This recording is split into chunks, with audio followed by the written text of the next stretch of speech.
नमस्कार साथियों, स्वागत है आप सभी का मेरे चैनल सिर्फ IAS में। और मैं प्रसन्ना वर्मा आज आपको बताने जा रही हूँ कि ट्रम्प कह रहे हैं कि no more immigration from third world countries. तो इस लेक्चर के अंदर जानेंगे कि ट्रम्प ने इतना बड़ा फैसला क्यों लिया, और दूसरी बात ये भी जानेंगे कि थर्ड वर्ल्ड कंट्रीज होती क्या है। तो आइए शुरुआत करते हैं। तो आप हर तरफ इस खबर को देख रहे होंगे कि Trump says he will suspend immigration from all third world countries. तो अब कहानी आती है, सबसे पहले इमिग्रेशन का मतलब क्या होता है। हालांकि आप सभी को इमिग्रेशन का मतलब पता होगा, लेकिन स्टिल हमें आपको बताना चाहते हैं कि देश USA जैसे देश या कहीं भी पूरे विश्व के अंदर कहीं भी जब बाहर से लोग आते हैं अंदर तो उसे इमिग्रेशन बोलते हैं, दैट इज IMMI।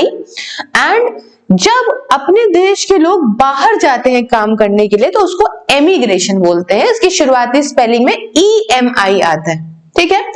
तो US, UK या इन वेस्ट की कंट्रीज में मोस्टली ऐसे देशों से लोग जाते हैं जो थोड़े गरीब देश हैं, उनके पास जाते हैं, वहां सर्विसेज देते हैं, काम करते हैं और बदले में पैसा लेके अपने घर पे भेजते हैं, जो कि कंपैरेटिवली उनके घर पे ज्यादा लगता है। पैसा भेजने को क्या कहते हैं?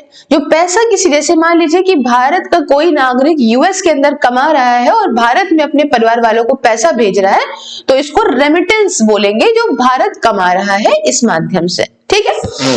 अब कहानी क्या हुई कि जब से डोनाल्ड ट्रंप आए तब से उनका यही एक बात कहना था कि इमिग्रेशन एक बहुत बड़ी प्रॉब्लम है US के अंदर। अब US के अंदर कहां से लोग आते हैं? US के अंदर पूरे विश्व से बहुत लोग आते हैं, चाइना, इंडिया, इनमें से टॉप है, उसके अलावा मेक्सिको और दुनिया भर के देश के लोग यहाँ जाते हैं। US बना ही इसी वजह से है क्योंकि बहुत सारे स्किल्ड वर्कर्स को इसने ऑल ओवर द वर्ल्ड लिया और इनके यहाँ के लोग काहिल और कामचोर होते गए इसी वक्त में चलते चलते। अब क्या हुआ कि यहाँ पे धीमे धीमे बढ़ते बढ़ते जब ट्रम्प आए और इमिग्रेशन पे बैन लगाने के बारे में सोचने लगे तो देखा भी, ये भी कहा कि बहुत सारे इलीगल इमिग्रेंट्स भी आ जाते हैं जो गलत प्रकार से घुस बैठी है, जिसमें कि डंकी वगैरह जैसा प्रोसेस करके, दीवार फांद के किसी तरीके से आके घुस जाते हैं। और ऐसे नागरिक US के अंदर काम तो करते रहते हैं, परंतु क्या है कि ये बहुत ज्यादा वहां पे दिक्कतें भी पैदा करते हैं लोगों के लिए। जैसे कि हाल फिलहाल देखा था आपने, क्यूबा से बंदा पहुंचा, उसने वहां की औरत को एक मार दिया। इस प्रकार से हमारा जो इंडियन रह रहा था वहां पे एज अ मैनेजर, उसको भी एक बाहर के देश से आया हुआ रह रहा था, उसने मार दिया, जिससे उसका सर के फुटबॉल खेला था उसने। तो ये दुनिया भर की चीजें होती रहती हैं, परंतु हाल फिलहाल ऐसा कुछ हो गया, अफगान नेशनल्स ने शूट करा 2 नेशनल गार्ड्स को, और उसके बाद ये ट्रम्प का निकल के आया है कि ये परमानेंटली पॉज कर रहे हैं माइग्रेशन सभी थर्ड वर्ल्ड कंट्रीज से इस DC शूटिंग के बाद में। आइए देखते हैं थोड़े सा कहानी है क्या। आप देख सकते हो, Donald Trump failed nation mention in the third world migration bombshell. आइए अब क्या हुआ है, पहले थोड़ा डिटेल से इस बात की चर्चा करते हैं कि ट्रम्प की इमिग्रेशन को लेकर नई अनाउंसमेंट क्या है। तो ट्रम्प ने इस बात को अनाउंस करा है कि ये परमानेंटली रोक लगा देंगे वो लोगों पे जो लोग सभी थर्ड वर्ल्ड कंट्रीज से आते हैं। मैं और टीचर डिटेल से बताऊंगी आपको, चिंता मत करिएगा।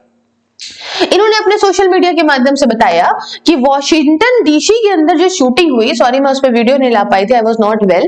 तो DC के अंदर शूटिंग हुई जिसमें अफगान नेशनल इन्वॉल्व थे, अभी की खबर है परसों की। तो इसमें एक स्टेप US को जरूरत है जिसके माध्यम से पूरी तरीके से सिस्टम रिकवर करेगा, वो ये कि भैया बाहर से लोगों पे आने पे ही रोक लगा दो। तो प्लान ये है कि इसमें हम पास्ट ग्रीन कार्ड जो इशू करे गए हैं इमिग्रेंट्स को कुछ सर्टेन कंट्रीज ऑफ कंसर्न से, ठीक है, रोक लगा देना नई या किसी भी डेवलपिंग नेशंस के लोगों को, आप समझिएगा। तो अब आप कहेंगे कि मैम ये सब बातें तो आप सही कह रही हैं कि तो क्या इंडिया भी आता है इसमें? अभी बताते हैं, सुनिए। बहुत सारे डेवलपिंग नेशंस के ऊपर जो है वो रोक लगाएंगे, और इसके अलावा फेडरल बेनिफिट, सब्सिडीज जो भी दिए जाते हैं उन लोगों को जो US के नागरिक नहीं है, दैट इज नॉन सिटीजन्स को, वो एक सिक्योरिटी रिस्क कहा गया है। साथियों यहाँ पे आपको एक बात बता दूं, यूएस का काम बिना बाहर के लोगों से काम कराए कभी नहीं चलेगा। और इसी में ही देखिए H1 में वीजा को लेके भी बहुत सारी पलटी ट्रंप ने मारी।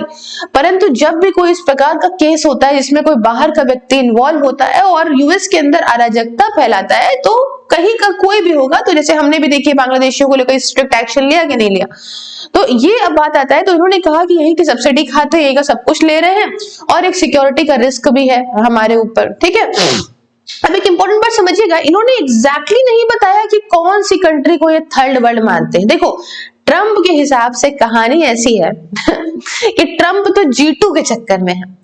जिस कंट्री के साथ सबसे बड़ी दुश्मनी थी इनकी, चाइना, उसी के साथ कहते हैं कि आधा तुम रख लो आधा हम रख ले। दो ही लोग देश के अंदर ग्लोबल पावर सिर्फ दो है, एक है यूएस एक है चाइना। हाँ, तो ये किस कंट्री को कौन सा दर्जा दे दे कुछ नहीं मालूम। ये भारत की इकोनॉमी को डेड इकोनॉमी बोल देते हैं, ये रशिया की इकोनॉमी को डेड इकोनॉमी बोल देते हैं, तो इनके मुंह में कोई लगाम नहीं है। अब चूंकि यूएस के प्रेसिडेंट है तो आदमी को ना चाह के भी सुननी पड़ती है। तो सीन ये है कि अभी तक ये नहीं बताया इन्होंने कि थर्ड वर्ल्ड कंट्रीज ये किसको बोल रहे हैं या फिर लीगल डेफिनेशन क्या है थर्ड वर्ल्ड की। सो अभी ये बात क्लियर है एग्जैक्टली कौन अफेक्ट करेगा। तो अब एग्जैक्टली में थर्ड वर्ल्ड कंट्रीज को इतिहास में क्या कौन कंट्रीज हुआ करती थी भाई, हर एक शब्द का एक मीनिंग होता है, एक मतलब होता है। तो भाई थर्ड वर्ल्ड कंट्रीज ऐतिहासिक तौर पे क्या बोलते थे, तो भाई सीन ऐसी है कि थर्ड वर्ल्ड रिफर्स करती थी उन कंट्रीज को जो नाटो में नहीं है या फिर सोवियत ब्लॉक में आती हैं। समझे, इतिहास के तौर पे नाटो में जो कंट्रीज नहीं इन्वॉल्व है या तो फिर जो सोवियत ब्लॉक में आती हो वो कंट्रीज थर्ड वर्ल्ड कहलाती थी। आज के टाइम पे ये लेबल बहुत पुराना हो गया है, ऑफन ये कंट्रोवर्सी के तौर पे यूज होता है ऐसे कि जब ये डेवलपिंग या फिर पुअर कंट्रीज नेशन को, पुअर नेशंस को थर्ड वर्ल्ड के तौर पे रिप्रेजेंट किया जाता है। जैसे अगर इन्होंने ये अफगान नेशनल्स की बात बोला तो एक तरीके से अफगानिस्तान को भी बोला होगा, तभी तो अफगान नेशनल्स ने किया ऐसा काम, तो वो किसी और को तो बोलने लगेंगे। अफगान नेशनल्स को बोल रहे होंगे तो अफगानिस्तान को भी बोल रहे होंगे। तो यहाँ पे कोई भी इसकी मॉडल लिस्ट ना होने के कारण आज भी ये अनक्लियर है, ये बात साफ नहीं है कि लार्ज या फिर रैपिडली जो डेवलपिंग हो रहे हैं जैसे भारत जैसा देश या फिर स्टेबल डेवलपिंग है ना, तो इस तरह की कंट्री को भी आप थर्ड वर्ल्ड मानोगे या नहीं मानोगे नहीं पता। तो ट्रंप के अनाउंसमेंट जो उन्होंने कर दिया वो बहुत क्लियर नहीं है, अभी आएगी क्लियर तो हम आपके सामने लेक्चर लाएंगे। फॉर एग्जाम्पल कुछ मीडिया के हिसाब से ये है कि इनका कंट्री जैसे भारत जैसी कंट्रीज को भी इसमें ले लेंगे, लेकिन ऑफिशियल कंफर्मेशन नहीं है और भारत जैसी कंट्रीज को ले भी नहीं सकते इसमें, क्योंकि अगर इनका इमिग्रेशन रोक देंगे तो भैया इनके तो हो जाएंगे चौपट। तो बस समझ में आएगी। तो ग्लोबली इसके लिए अगर हम देखें जो माइग्रेंट्स यूएस में जाते हैं उनको लेके तो millions of migrants, students, refugees US में जाते हैं, स्पेशली गरीब देशों से, डेवलपिंग देशों से। और यहाँ पे इसमें अगर ऐसा कुछ यूएस ने करा तो समझिए इनके जाने के रास्ते बंद हो जाएंगे। ग्रीन कार्ड या असाइलम एप्लीकेशन कुछ नेशनैलिटी के लिए रिव्यू करी जाएगी या रिवोक कर दी जाएगी, नहीं इनको मान्यता दी जाएगी।